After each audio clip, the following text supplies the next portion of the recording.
karena cukup terang benderang ada dua partai politik besar di bangsa ini yang punya kepentingan supaya khilafah itu tetap kokoh di gengnya KPK.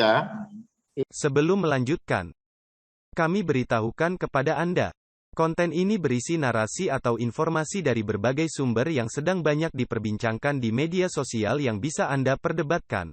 Reaksi Nusantara memberikan peluang untuk Anda mengkomentari sesuai tema video yang kami sajikan. Komentar Anda akan kami alokasikan sebagai masukan dan bahan pertimbangan sekaligus untuk menguji validitas sesuai data dan fakta yang sebenarnya. Simak video ini sampai selesai sebelum Anda berkomentar supaya tidak gagal faham.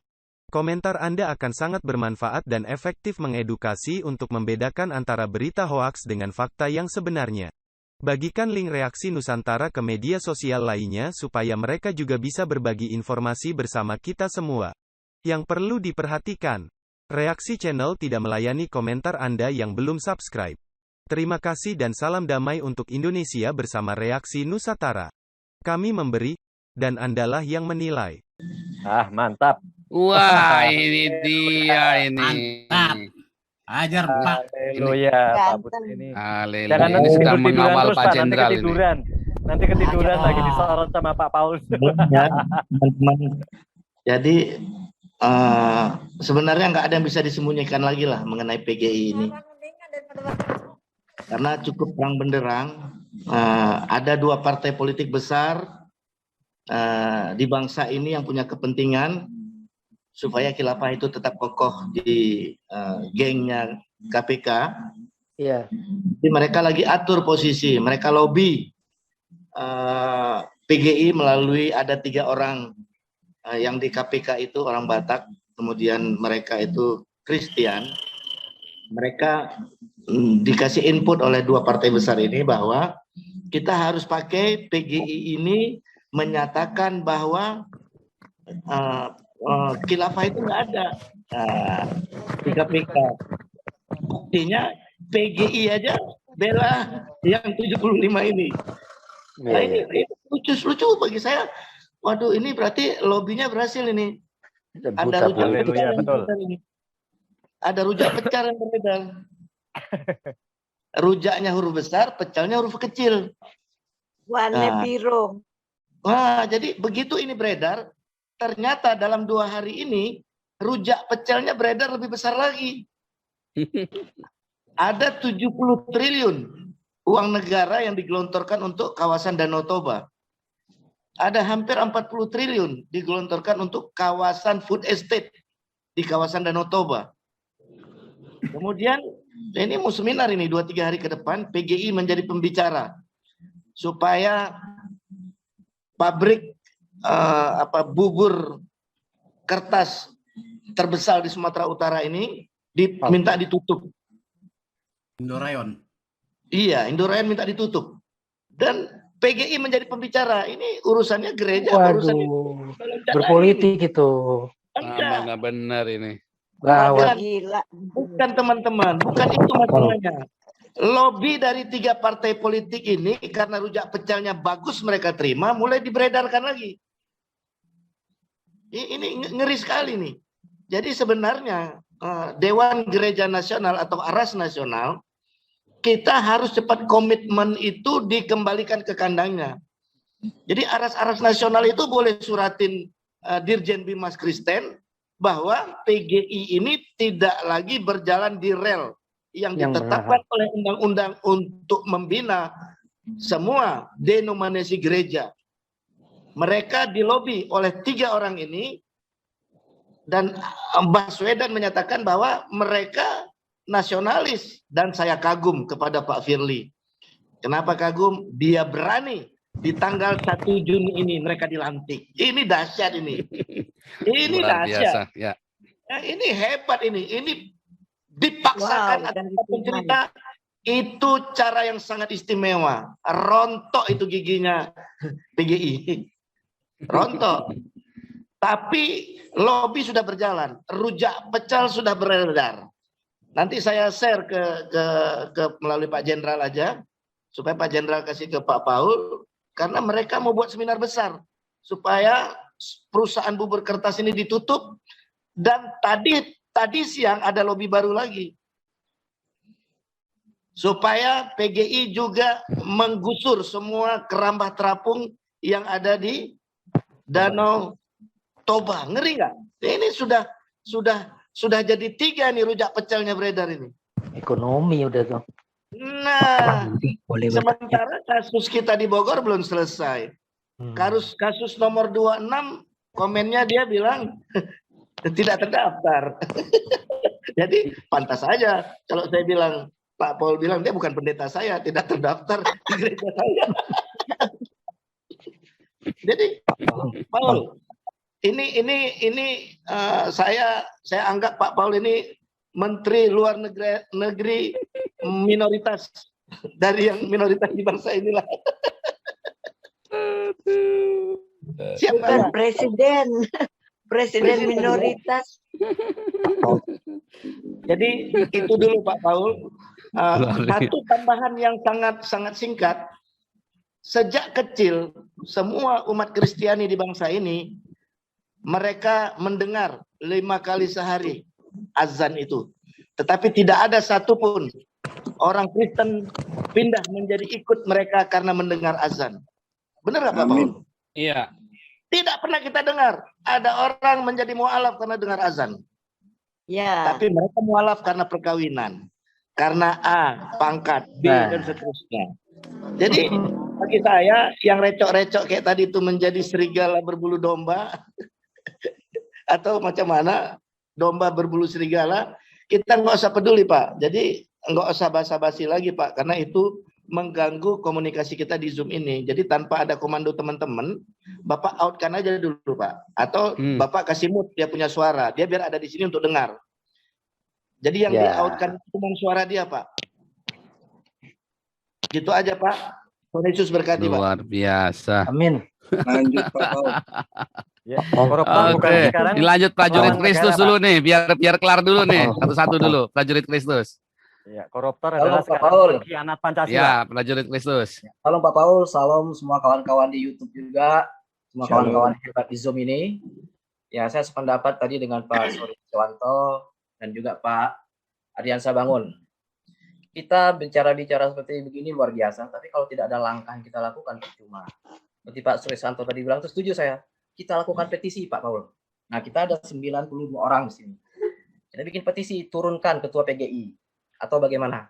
Tapi kalau saya sependapat tadi, kita turunkan aja ketua PGI-nya. Seperti Pak Paul pernah bicara dulu, rumah kalau ada tikusnya, jangan rumahnya kita hancurkan, tikus kita buang. Gitu Pak Paul. Karena gini Pak Paul, kita gantikan Loh, yang bicara bukan saya. Kalau saya bilang, kalau seluruh sawah isinya lorong tikus, ya sawah itu kita bakar, Pak. Siap. Nah, gitulah kira-kira Pak Paul. Ya. Nah, kita cari orang yang tepat, Pak Paul. Orang yang tepat dan punya visi dan misi dan konsep yang jelas. Dan satu lagi, nasionalis ideologi Pancasila. Nah, cocoknya ini nih Pak Tobing tuh. Ya tokoh lah kita bilang. Nah, petisi ini kan sebentar lagi kita mau jam 12 mau tutup. Setelah ini kita ngapain lah? Nah, ini kan kita diketawain orang kadrun-kadrun. Hanya ngomong-ngomong aja, nggak ada langkah. Nah, ini yang sependapat dengan Pak Sri Suwanto tadi. Kita bikin petisi segera. Siapa koordinir? Mungkin Pak Beta Maluku mungkin, Pak Hendro mungkin, atau mungkin Pak Gajah Mada di sini. Ya kan? Biar ada dampaknya. Nah, ketika kita bikin petisi, saya yakinlah pasti banyak yang mengikut ini nanti. Karena kita di sini pun sudah mewakili beberapa gereja-gereja denominasi ya. Nah, di YouTube juga pasti ada pendeta-pendeta yang lain yang mendengar. Pasti mereka akan ngikut nih. Karena memang harus ada pendobrak. Karena kita ini kan masih banyak roh ketakutan lah ya. Nah, di grup kita Pak Paul ini luar biasa punya roh keberanian. Nah, siapa tahu nanti dengan begini kita bikin petisi, banyak yang mengikut. Nah, inilah kita ada dampak, ya kan? Mungkin Pak Tobing bisa juga jadi koordinator petisi Pak Paul. Ya. Nah, ini mudah-mudahan ini saya salah ya. Jangan-jangan sudah ada tawaran-tawaran ini ketua PGI kita ini untuk 2024 kepentingan politik. Memang sudah ada, Pak. Pak Putih cerita ya kan? Saya dengar tadi, saya menyimak nih dari tadi 3 jam. Pasti udah ada yang tawaran-tawaran untuk 2024, sudah dimainkan bola ini. Nah, bagaimana apa nih reaksi-reaksi kawan-kawan ini kan gitu kira-kira kan? Kita tahulah di negeri kita ini kan. Coba-coba dulu bagaimana nih reaksi. Nah, kalau nggak ada reaksi, ya jalan mereka. Tapi kalau ada reaksi dari grup kita ini, wah mikir mereka. Kita bisa diperhitungkan juga nih. ya kan? Mereka nggak akan main-main Zoom-nya Pak Paul ini, berkualitas semua nih orang-orang di sini kan. Nah, begitulah kira-kira Pak Paul dari saya Pak Paul. Terima kasih, Tuhan Yesus berkati Pak Paul. Luar biasa. Pak Paul, Ini dari teman-teman. terangkan nih Pak Paul. Dari Siapa terangkan. lagi? Periode tahun 2019 sampai dari 2024 ya. Kalau kita lihat anggota PGI itu adalah sinode-sinode gereja dan PGI wilayah. Nah, saya sebagai salah satu MPH PGI di wilayah, salah satu seorang ketua saya di PGI wilayah, menyikapi memang isu yang sudah berkembang berapa hari ini pernyataan pribadi ya. Memang cukup mengagetkan dan cukup disayangkan. Saya sangat menyayangkan sikap yang dilakukan oleh Ketua Umum PGI. Menurut saya itu outside. Tapi kita kan masih praduga-praduga ya. Jadi saya melihatnya begini. Kalau benar memang ada anggota keluarganya yang terlibat di dalam 73 itu, berarti ada konflik kepentingan. Itu sudah fatal sifatnya kan. Pelayanan kita kan murni mestinya gereja-gereja begitu ya. Nah, tapi dugaan saya sebenarnya ini blunder. Jadi beliau ini kayaknya blunder. Karena saya pikir pertemuan dengan dengan perwakilan 10 orang di hari sebelumnya itu untuk mengambil keputusan itu kan terlalu cepat. Karena mestinya kan kalau keputusan-keputusan yang sifatnya katakan kalau ada sebenarnya sesuatu yang diinginkan dari itu untuk kebutuhan PGI, katakanlah begitu, mestinya kan harus rapat dulu dan harus ada keputusan dari MPL, dalam hal ini adalah sinode-sinode. Dan saya pikir itu menurut saya itu pasti tidak ada diskusi. Kalaupun diskusi itu cuma di tingkat MPH saja. Ya mungkin ada sekitar di sekitaran situ ya. Nah, Bapak Ibu Saudara, saya menampakkan wajah diri saya, menunjukkan bahwa saya setuju dengan Bapak-bapak, saya kecewa. Ya, saya salah satu kecewa. Tapi kami di wilayah belum menyatakan sikap. Ya, tadi saya juga tadi ngobrol-ngobrol juga dengan Sekum. Kami di salah satu wilayah. Beliau juga kecewa juga. Tapi secara lembaga kami dari wilayah tertentu ini belum menentukan sikap. Nah, kenapa hari-hari ini kita lihat juga ya, teman-teman kayaknya kok belum ada yang bersuara. Kelihatannya masih pada menunggu. Tapi saya pikir semangatnya pasti sama seperti apa semangat saya. Ya kan? Nah, cuman kan kita dengan kejadian ini kan belum ada hak jawab. Meskipun kemarin juga sudah Sekum juga sudah coba menjawab, tapi kelihatannya juga 11-12 jawabannya, begitu kan? Dan yang kita sayangkan sekali memang kalau masuk dalam wilayah politik praktis. Kalau berpolitik mungkin semua kita berpolitik lah, kita punya hak suara di Republik ini, tapi jangan berpolitik praktis. Itu menjadi kontraproduktif buat pelayanan kita. Karena pelayanan kan murni, ini gereja. Nah, kejadian ini membuat kami di wilayah-wilayah juga memang jadi kena batunya. Jadi saudara-saudara di wilayah-wilayah itu juga ada yang gereja-gereja sudah jadi anggota PGI. Mereka cuma terlihat sebagai anggota, tapi mereka tidak aktif dalam setiap kegiatan-kegiatan yang kita laksanakan. Nah, kita mau mencoba merangkul mereka, terlebih juga mereka juga sebenarnya yang belum anggota PGI tapi berkeinginan mau bergabung. Dengan kejadian seperti ini kontraproduktif buat kami dengan apa yang dilakukan di tingkat nasional ini, gitu. Jadi memang saya setuju kalau Pak Gomar sebagai ketua umum itu mungkin offside, terlanjur ya. Saya pikir mungkin hari-hari pasti beliau sudah melihat ya reaksi-reaksi yang ada di media sosial itu ya. Hampir 80% saya lihat itu memang semuanya itu kecewa. Nah, saya mengingatkan secara pribadi memang Pak Gomar minta maaf saja. Minta maaf gitu kan. Dan surat yang mau dikirim ke Pak Jokowi itu ya nggak usah jadi dikirim kalau belum dikirim. Karena kan sebenarnya kan secara legalitas ini kan di situ ketika sudah menyuratin kepala negara dalam hal-hal yang bukan tupoksinya kan di situ, dari situ belangkanya. Tapi kalau cuma menyatakan mungkin ada pernyataan misalnya di media lisan saja itu sesuatu yang bisa ditunda kok, dibatalkan. Nah, ya menurut saya Bapak Ketua Umum yang terhormat jangan sampai nggak perlulah menyurati Bapak Presiden. Semangatnya Pak Presiden harus kita dukung. Ya, sama ya Presiden harus sejalan dengan pemerintah karena gereja-gereja juga harus mendukung pemerintah. Jangan jadi kontraproduktif untuk itu. Apalagi semangatnya itu berbeda dengan semangat kita yang ada di Zoom ini yang dilaksanakan oleh Pak Paul ini berbulan-bulan. Semangat kita itu kan memerangi khilafah. Ya kan? Dan kita curigai memang ada di lembaga itu, dan semangat itu sebenarnya mau kita tetap. Kenapa PGI tidak sampai ke sana begitu? Saya pikir juga pasti sekjen juga pasti kan ngerti politik lah seperti itu ya. Nah, kalau dia salah ngomong juga, saya pikir Pak Dorman Gurtom ini kan 2 periode jadi sekjen. Dari Sekum. Berarti juga public speaking-nya juga sudah diatur, cara ngomongnya sudah diatur, nggak mungkin misal salah ngomong mestinya. Ada dugaan juga memang apa benar sudah disusupin begitu ya. Tapi apapun itu, pernyataan sikap saya pribadi sebagai salah satu ketua PGE di wilayah, saya kecewa dengan apa yang Bapak lakukan. Tapi belum terlambat. Nah, saya juga tidak setuju bahwa janganlah dengan oknum apa kata yang disampaikan yang dilakukan oleh ketua umum ini harus kita bubarkan PGI. PGI itu saudara-saudara masih kita perlukan. Kita di negara yang minoritas ini yang mempersatukan gereja-gereja lembaga apa lagi gitu ya. Ya, tetaplah kita cintain PGI, kita kasih masukan. Mudah-mudahan dengan kejadian ini seluruh yang ada sebagai anggota PGI itu harus berhati-hati untuk bertindak. Ya. Nah, apalagi kan ada budaya. Rata-rata MPH-nya PGI itu mulai dari ketua umum sampai ada ketua umum, ada 4 ketua, ada 1 sekum dan bendahara. Nah, kalau saya termasuk salah satu ketua, tapi bukan pendeta ya, non pendeta ya. Jadi mungkin yang non pendeta boleh bersuarakan begini gitu. Kalau saudara saya yang pendeta mungkin kalau bicara begini juga akan berisiko buat sinodenya macam-macam. Ya itu cukup saya pahami lah. Tapi semangat kita ini mari kita kobarkan Bapak-bapak ya, teman-teman ya, kita kobarkan supaya memang PG-nya berubah. Punya dampak yang benar-benar buat negeri ini. Gereja-gereja yang itu harus kita lebih bersuara lagi di sana. Gitu. Saya sepakat, saya setuju dengan apa yang disuarakan pada malam hari ini. Begitu, Pak Paul. Luar biasa. Ini kalau begini kan ada orang PGI gini kan enak. Bapak jadi wilayah mana, Pak? Saya wilayah Sumatera Selatan, Pak. Palembang sekitarnya ya.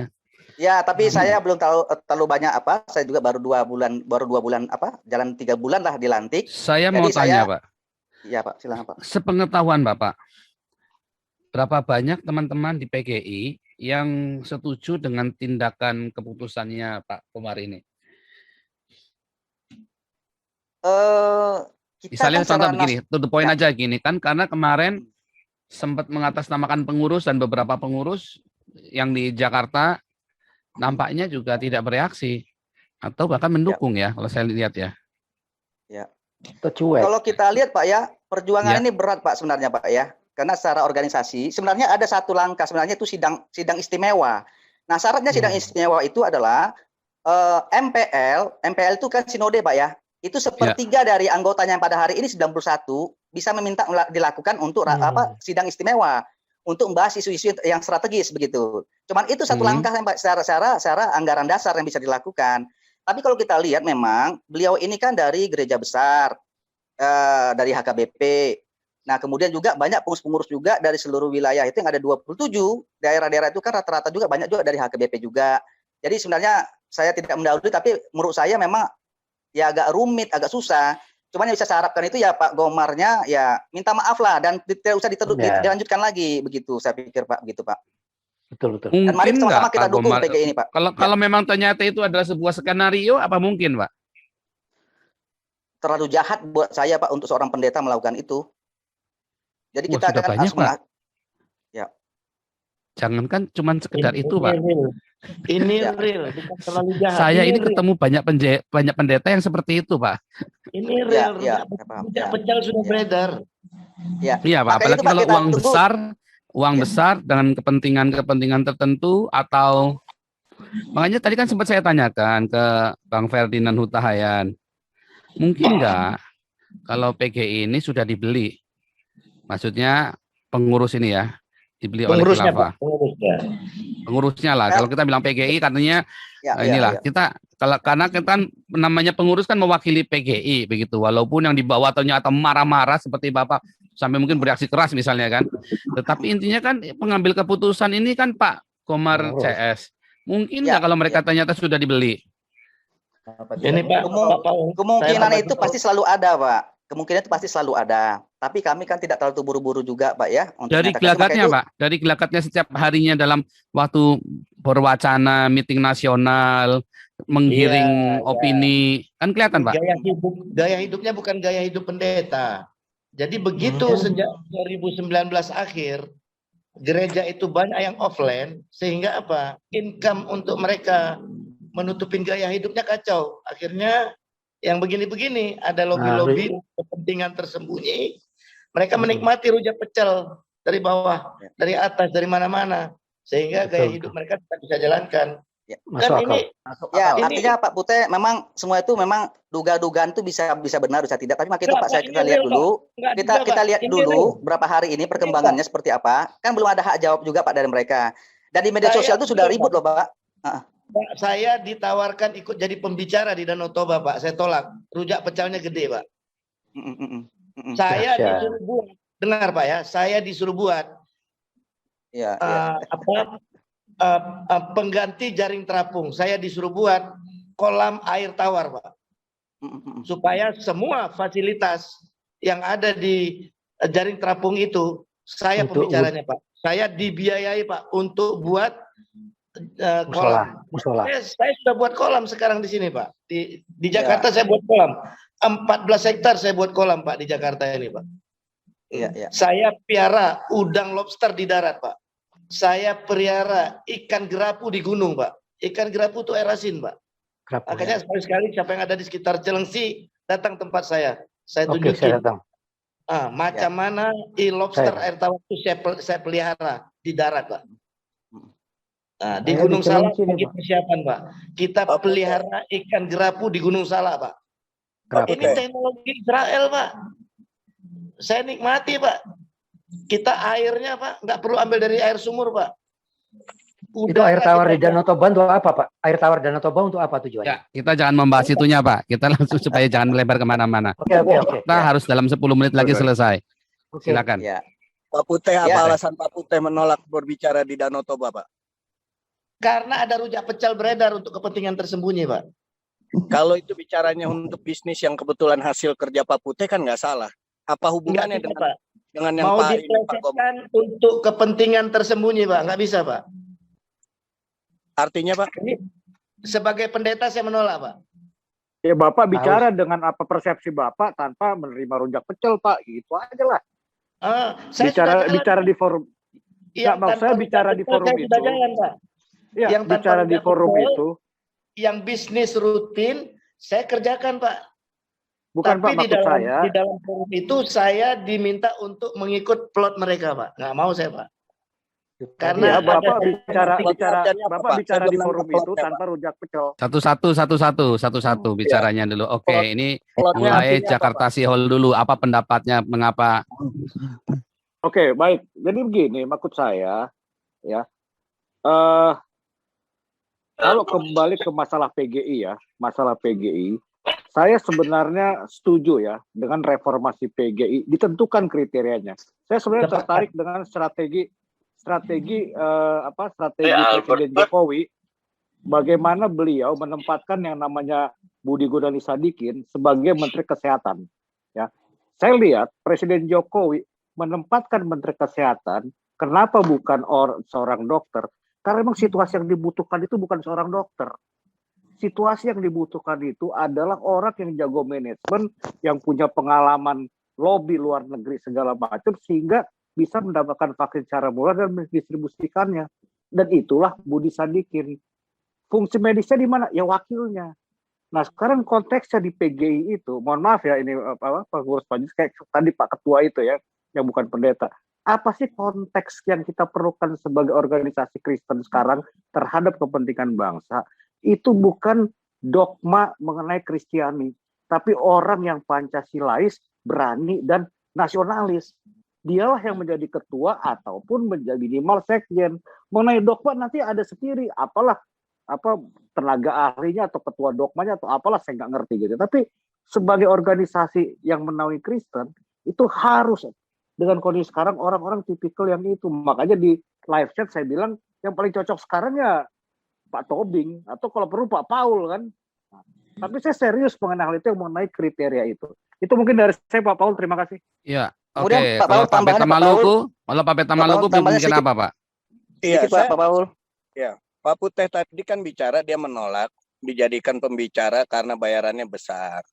Ya kan kalau urusan bisnis ya apa salahnya kalau memang ada hasil kerja dan memang ilmunya bisa dibagi. menjadi berkat bagi masyarakat lokal dibayar mahal, is oke. Tapi Pak Putih menolak karena beralasan sebagai pendeta kemudian tidak ingin bergabung dengan plot mereka. Nah ini yang kurang jelas, plot mereka kenapa? Apakah mereka terang-terangan mengkorup, membuat proyek dengan bajakan untuk bajakan, atau bagaimana sehingga Pak Putih menolak itu? Yang kita harus jelaskan, jangan sampai kita menilainya seakan-akan sudah menjudge proyek yang di sana udah nggak benar tanpa informasi yang betul gitu. Maksud saya Pak Putih bisa terangkan permasalahan atau salahnya di mana gitu Pak Putih? Ya, saya sampaikan ya. Ya, saya sampaikan. Jadi yang ditarget itu hanya petani lokal, Pak. Sementara perusahaan seperti yang dari luar ya, perusahaan-perusahaan raksasa seperti Erafarm dan seterusnya, itu dibiarkan karena mereka mengelolanya secara profesional. Tetapi petani lokal yang cuma satu jaring terapung itu membuat biaya anak mereka sekolah dan seterusnya, itu yang mau di bumi hanguskan, Pak. Saya diminta supaya tarik ini petani lokal untuk main di darat. Mana mau, Pak? Kalau fair semua. Oh, sebagai influencer. Bapak disuruh jadi influencer. Wah, itu terus PGI peranannya apa? Di rujak pecel itu dibeli untuk saya, untuk pribadi saya supaya ikut dengan yang mereka mau lakukan. Udah gila itu. Nah, maksudnya Pak PGI-nya peranannya sebagai apa, Pak? PGI pembicaranya untuk supaya keramba terapung dibubarkan. Oh, influencer juga. Iya, kemudian pabrik bubur ini kertas ini juga di stop. Memprovokasi masyarakat supaya meminta agar pabrik ini di stop atas inisiasi di masyarakat. Wah, ini jahat ya Pak ya, jahat Pak. Baik lagi ke Pak Haposan ini. Silakan Pak Haposan. Ada dengar itu nggak Pak Haposan? Tapi kalau tidak salah Pak, mari sama-sama kita cek Pak ya. Sidang kemarin itu kalau tidak salah yang di Sumba itu yang terakhir, memang salah satu memang misi atau misi lah barangkali PG salah satu adalah lingkungan hidup Pak. Ancaman kerusakan lingkungan hidup itu terutama dengan hadirnya berbagai proyek pembangunan yang tidak ramah lingkungan. Barangkali yang ada di Sumatera Utara itu yang Indorayon barangkali topiknya memang ke lingkungan Pak barangkali, tapi saya belum tahu pasti. Tapi memang isu-isu lingkungan Pak menjadi ini Pak, jadi fokusnya PGI salah satunya isu lingkungan kemarin begitu hasil sidang. Kita lembaga gereja Pak. Seharusnya gereja nggak bergerak ke sana ya Pak. Karena di Eropa, kami di Eropa gereja pun berkhotbah tentang lingkungan hidup, namun kita tidak bergerak untuk melakukan influencer seperti itu. Kita hanya jadi nggak boleh Pak. Secara praktis. Jadi memang agak aneh ini. Saya rada nggak nyambung ini.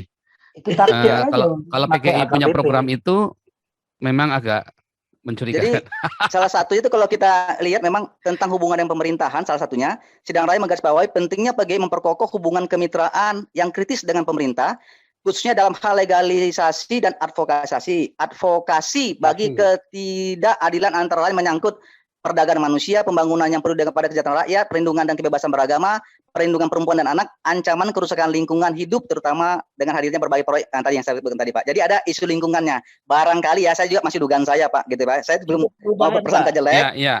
Artinya kan ini perubahan baru itu. Oke, ini kita harus selesaikan karena ini sudah jam 12:30. Ya, Dion, nanti tanyanya mungkin di ini ya pas hari Jumat Dion. Nanti linknya saya kasih pas di kelas Dion. Karena kita harus selesaikan. Ini sudah jam 12:30. Minta dimaafkan. Nanti tanyanya di kelas ya, di kelas Evangelis hari Jumat jam 6 sore Dion. Baru ada private ya. Oke, teman-teman, kita harus menyelesaikan. Ini ada Pendeta Hapos. Terima kasih Anda telah meluangkan waktu untuk memberi masukan kepada kami, dan semoga komentar Anda bisa bermanfaat untuk edukasi generasi penerus bangsa ini, terutama bagi diri kita sendiri dan untuk mereka yang mau berpikir dengan akal sehat. Karena dengan akal sehatlah kita bisa bedakan mana yang terbaik untuk orang lain, saudara, keluarga dan terutama untuk diri kita sendiri. Semoga hari-hari Anda selalu dirahmati Tuhan Yang Maha Esa. Dan sampai ketemu lagi di konten Reaksi Nusantara channel berikutnya. Salam sejahtera bersama keluarga.